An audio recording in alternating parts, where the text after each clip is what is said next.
Donc je vous annonce un plan que je vais essayer de respecter. Je vais essayer de remettre en musique tout ce que vient de dire Florence en termes d'explication dans une perspective d'action, ce qui m'amènera à visiter l'action sur ce qu'on appelle des déterminants intermédiaires. Allez, on va traduire comportement pour faire très très vite.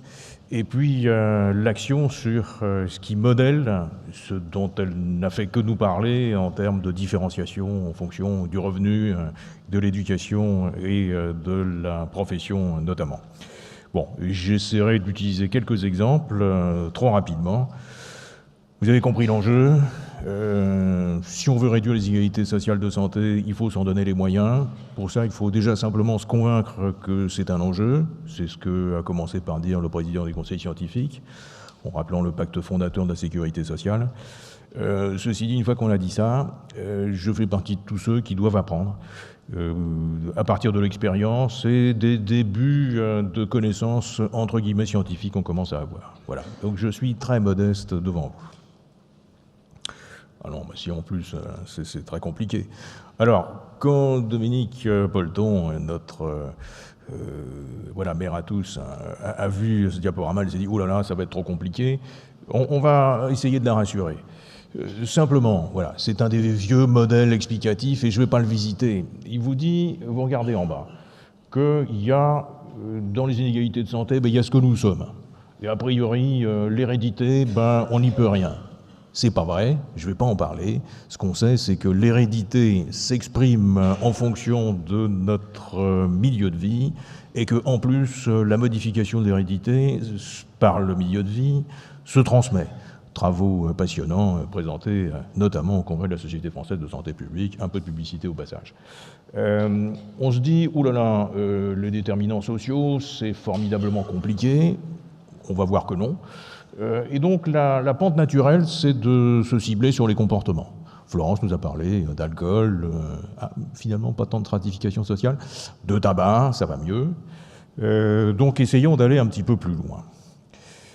Ce qu'on sait, c'est que en santé publique en général, quand on se cible sur les comportements, là-haut, voilà, c'est ce qui a le moins d'efficacité en population. Et c'est ce qui nécessite le plus d'efforts personnels.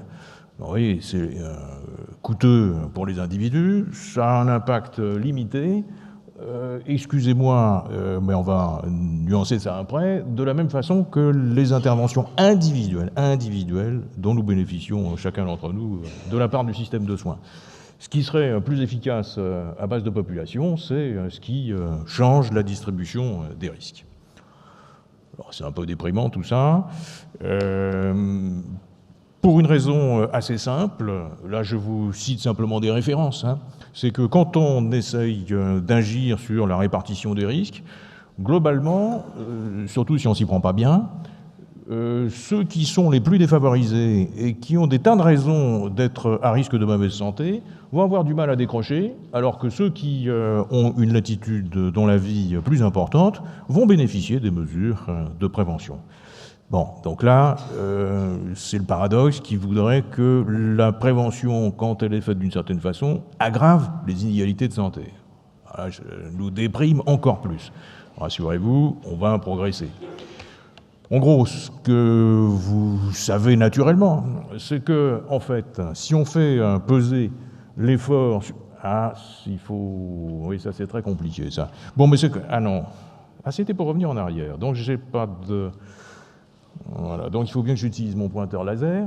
Donc, l'effort dans un monde, pas seulement la France, de compétition, d'individuation porte sur les individus. Après tout, nous n'avons que ce que nous méritons. Oui, bon. Sauf que les différences d'état de santé, elles résultent de tout ceci. Donc, c'est là que vous allez avoir peur. Le rapport de la Commission des déterminants sociaux de l'Organisation mondiale de la santé nous dit si on veut agir pour améliorer l'état de santé et diminuer les inégalités de santé, il faut agir sur les facteurs psychosociaux. Voilà. Florence nous en a parlé. Il faut agir sur les conditions de vie. Et ce que vous savez, c'est que les conditions de vie, elles dépendent, bien évidemment, de notre niveau d'éducation qui conditionne notre accès à un certain type de profession, ne serait-ce que même l'accès à l'emploi, et qui va conditionner notre revenu. Je ne parcours pas les autres différences qui tiennent au genre, et il y aurait beaucoup de choses à dire sur le sujet, mais il sera noté que j'en ai parlé. Donc, c'est très simple, une fois que vous avez vu ce schéma que vous n'avez pas eu le temps de lire. Dit de manière tellement résumée que ça en devient éventuellement provocateur. Si on veut réduire les inégalités de santé, eh ben, il faut simplement améliorer les conditions de vie quotidiennes des gens. Bon, ok. Et pour ça, ben, il suffit de lutter contre les inégalités dans la répartition du pouvoir. C'est pour ça que la question de genre est formidablement importante. De l'argent et des ressources. Et puis, je parlerai du dernier axe un peu plus tard. Donc ça fait très très peur, mais ça dit simplement que si on veut réduire les inégalités sociales de santé, on a différents leviers. Il y a un mot que je suis obligé d'employer, c'est celui d'action intersectorielle. Vous avez bien compris, vu l'ensemble des déterminants de santé, logement, éducation, travail, emploi, c'est pas nous seulement. Hein. Et c'est aussi... Florence a parlé de facteurs psychosociaux, elle a parlé de support social, mais c'est ce travail sur le lien social qui se fait forcément, un, en proximité, et deux, localement sur les territoires, et deux, avec les gens. Voilà, ça s'appelle une action participative. Je n'emploie pas le mot communautaire, qui est tellement maltraité dans ce pays. Et puis on pourrait dire, voilà, il faut des politiques visant à atténuer les effets de la stratification sociale, disons, tout ce qui relève de l'action sociale, de nos collectivités territoriales, tout ce qui relève de la mobilisation dans les contrats locaux de santé s'en fait partie. Des politiques visant à réduire l'exposition des personnes, on va dire, en logement insalubre. Tout ce qui relève de politiques visant à réduire la vulnérabilité des groupes défavorisés. La scolarisation précoce, par exemple, c'est une façon d'améliorer les inégalités face à l'apprentissage et à la construction neurocognitive des enfants.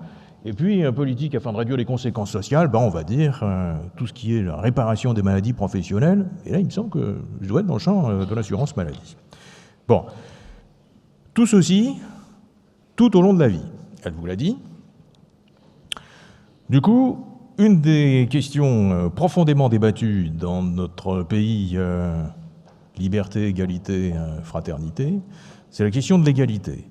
Mais c'est pas seulement chez nous c'est débattu, et la question technique, c'est entre stratégie universelle, est-ce qu'il faut faire pour tout le monde, bien sûr, la même chose, point d'interrogation, ou est-ce qu'il faut faire cibler sur les personnes plus particulièrement à risque, c'est déjà un peu tard, ou exposées à des risques, c'est peut-être un peu mieux.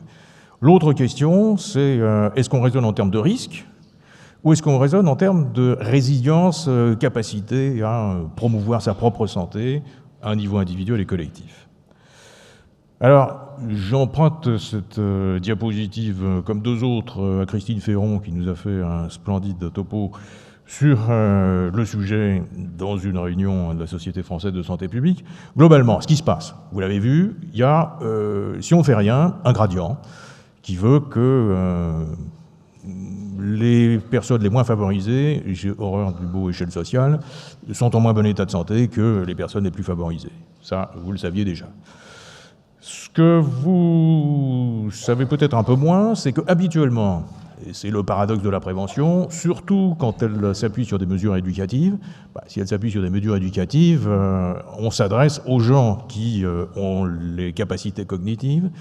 Ce qu'on oublie de dire aussi, c'est qu'on s'adresse aux gens qui ont les capacités ensuite de mettre en œuvre les connaissances et les compétences transmises par les actions d'éducation. Et c'est au moins autant ça, vous me voyez revenir sur les conditions de vie, qui est limitant. Alors après, on peut se dire, je veux lutter contre les inégalités sociales et j'agis au minimum, oui, si je pointe sur l'écran, ça marchera mieux que sur l'ordinateur, et on met en place des politiques de rattrapage. J'ai dit le mot rattrapage.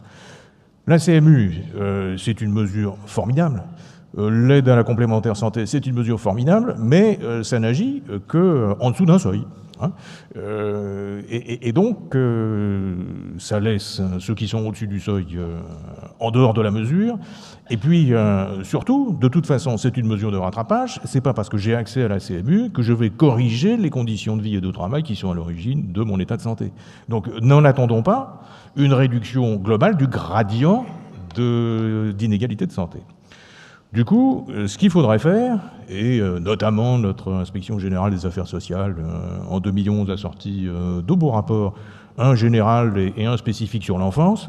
Vous avez bien compris que l'enfance, puisque tout se joue très très tôt, notamment en termes épigénétiques, c'est une cible d'action privilégiée. Ce qu'il faudrait faire, c'est agir sur ce fameux gradient. Mais ça veut dire quoi ? Je n'ai pas encore dépassé mon temps, c'est extraordinaire. En gros, il faut qu'on change notre culture française de compréhension de l'égalité. Toute la question, c'est de passer de l'égalité de traitement à l'égalité de résultat, vous avez bien compris. Puisque finalement, notre système de soins est formidablement accessible et on constate des inégalités de santé qui se creusent. C'est pas moi qui l'ai dit. Voilà, et je lis attentivement les travaux de Florence pour savoir toujours si je déraille quand je dis ça. Et malheureusement, elle me confirme. Donc la question, c'est bien que ce qu'on fait de manière universelle ne suffit pas à réduire ce gradient. Et c'est assez simple, pour deux raisons. La première, elle est dans le titre. L'universalisme en principe ne se traduit pas nécessairement par l'universalisme en pratique. C'est les droits formels et les droits réels que les juristes connaissent bien. En gros, vous pouvez me dire de faire certaines choses, je ne les ferai que si je suis dans les conditions de pouvoir les faire. Et l'autre conclusion, du coup, c'est que nous ne vivons pas tous dans les mêmes conditions de vie, de travail, et que les actions, si on veut qu'elles soient efficaces, doivent tenir compte de ce contexte de vie des personnes. C'est aussi bête que ça. Ça veut dire que des mesures ne peuvent être que adaptées, et l'adaptation, c'est pas seulement une question de dose. Et la CMU, c'est je rajoute des droits. Oui, d'accord. La CS, je rajoute des droits. Oui, mais tout le monde n'arrive pas à s'en servir. Donc, des droits sans accompagnement, c'est insuffisant. Du coup, quelle stratégie ? Et je n'ai pas encore trop dérapé. Il y a un modèle classique, voilà, qui nous vient d'Angleterre, c'est pas loin, qui dit, puisque c'est une affaire de comportement, il faut renforcer les compétences des gens. S'ils savent ce qu'il faut faire, ils feront ce qu'il faut, super. Ouais, bon, et vous savez que voilà, il suffit pas de savoir pour être en capacité de faire. Donc après, on dit, si les communautés sont un peu plus aidantes, on parle de support social, mais on parle aussi de normes par rapport au tabac, par rapport à l'alcool.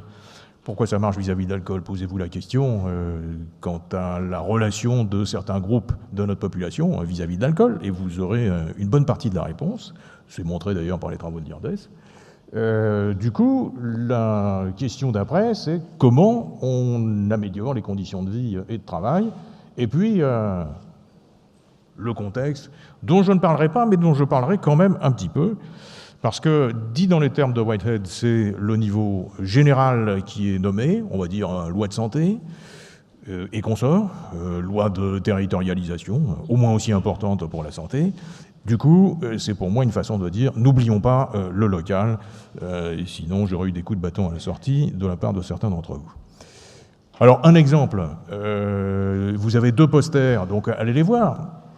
Les collègues, très honnêtement, racontent que pour favoriser au lycée l'accès à une nutrition, c'est-à-dire alimentation, activité physique favorable pour lutter contre l'épidémie d'obésité chez les enfants, donc ils avaient quand même tout bon. Obésité, c'est un facteur de risque, on essaye d'agir tôt au lycée, bravo. Sauf qu'ils ont commencé par des actions universelles et ils se sont aperçus de la difficulté, ce faisant, qui était on ne réduit pas le gradient social. Du coup, ils ont monté un deuxième programme dans le programme pour essayer de mettre des mesures en place Cette fois, alors, ils disent proportionné, mais pas seulement proportionné en dose et proportionné en nature, c'est-à-dire qu'ils ont rajouté des actions pour aller au-devant des enfants qui vivent dans des conditions défavorables. Et du coup, c'est pas seulement je t'apprends à manger correctement, mais je te donne le chèque qui te permet de t'acheter ta chaussure de sport. Alors là, ça devient un peu plus intéressant, forcément, et les résultats sont à l'avenant, c'est-à-dire qu'on réduit le creusement des inégalités, ce qui est déjà formidable, et je les félicite. Un autre exemple, donc vous aviez compris, là j'étais sur des mesures éducatives, d'action sur les individus et sur le milieu. Une autre façon d'agir sur les conditions de vie et de travail, je vous aurais au moins laissé ce mot, retenez, étude d'impact sur la santé. Et alors là, on est vraiment dans le champ intersectoriel, on est beaucoup dans le champ des politiques locales. Ça, c'est l'exemple, vous voyez, il est popularisé, donc il a été repris, parce qu'on n'en a pas tant que ça, ne le répétez pas. Mais c'est un bel exemple qui porte une réflexion en amont sur, tiens, on va bouleverser les transports d'agglomération parisienne, bah, si on a l'argent, qu'est-ce que c'est supposé faire en matière de santé ? C'est un dispositif de consultation très large et de consolidation de données scientifiques tout autant.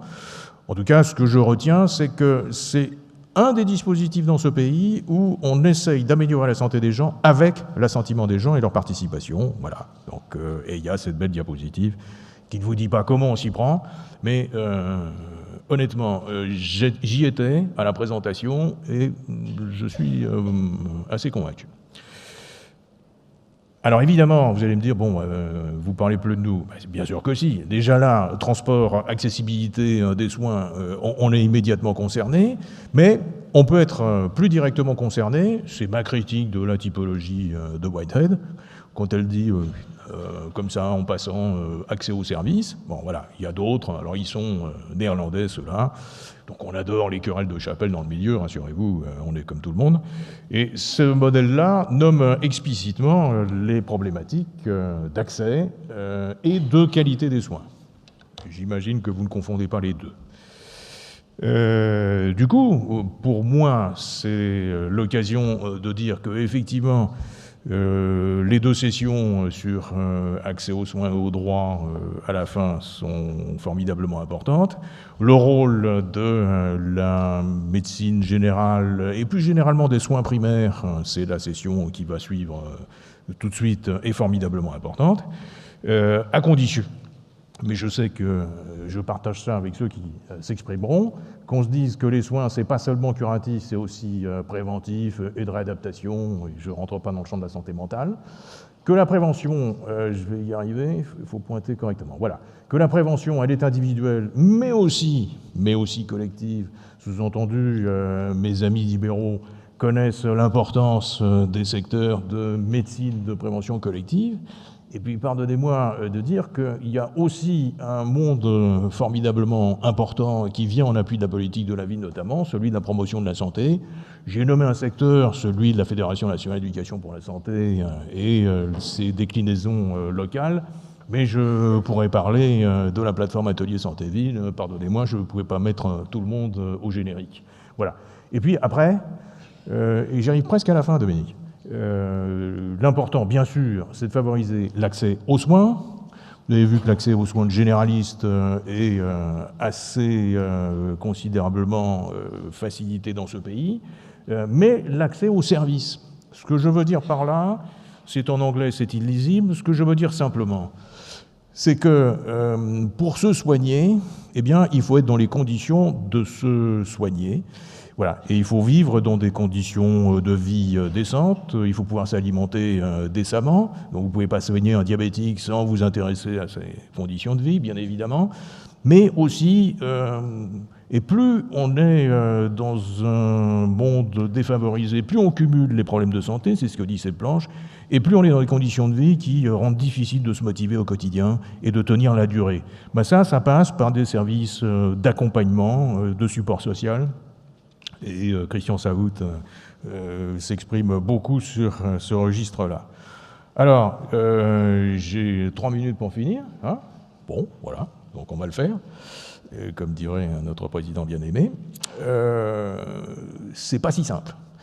C'est pas si simple, et quand on a demandé à ceux qui ont bien voulu répondre, à la Société française de santé publique, au fait, vous qui essayez, si vous essayez, de lutter contre l'inégalité sociale, qu'est-ce qui vous facilite, qu'est-ce qui vous rend la tâche difficile? Ce qu'ils ont dit, alors définitivement, ce qui marche, c'est si on n'est pas tout seul. Et le partenariat, il est forcément intersectoriel, c'est nommé là. Et puis c'est le soutien, c'est compliqué cette affaire, institutionnel, et c'est la volonté politique. Alors du coup, volonté politique, quand je demande à des petits camarades politistes, excellent ouvrage de sociologie de l'action publique de Bergeron et Castel paru l'année dernière, j'ai fait un peu de pub au passage, je ne suis même pas sûr qu'ils soient dans la salle. Mais la santé publique a du mal à faire ça. Hein. On aime bien les mesures individuelles, que ce soit dans le soin ou même dans la prévention. Alors après, vous pouvez faire un petit détour par Bruno Latour. Voilà, de mon point de vue, le rapprochement est absolument flagrant.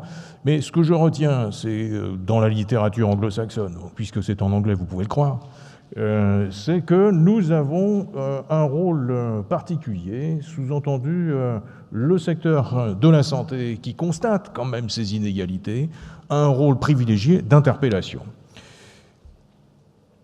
Donc, si je me résume, vous avez bien compris, c'est que l'égalité n'est pas la justice. J'aurais aimé faire cette planche, mais j'en suis totalement incapable, bien évidemment.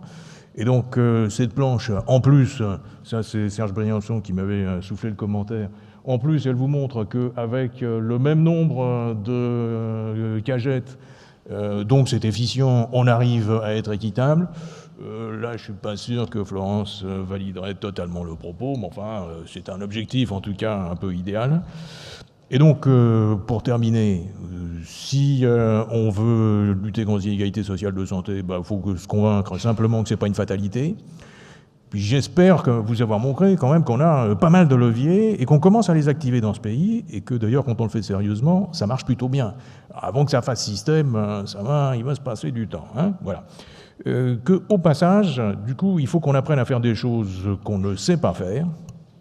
Et là, du coup, c'est un des conseillers de la maison qui est très actif sur le sujet, il doit être par là, oui, c'est ça, qui dit que, voilà, dans ce pays, il faut qu'on développe une recherche en santé publique, et notamment en prévention, et une recherche interventionnelle en santé des populations. Voilà, c'est un 4 pages, il est prof à Nancy, donc il est très didactique, et vous comprendrez tout sur la recherche interventionnelle. Et donc, merci, et j'ai même pas dérapé.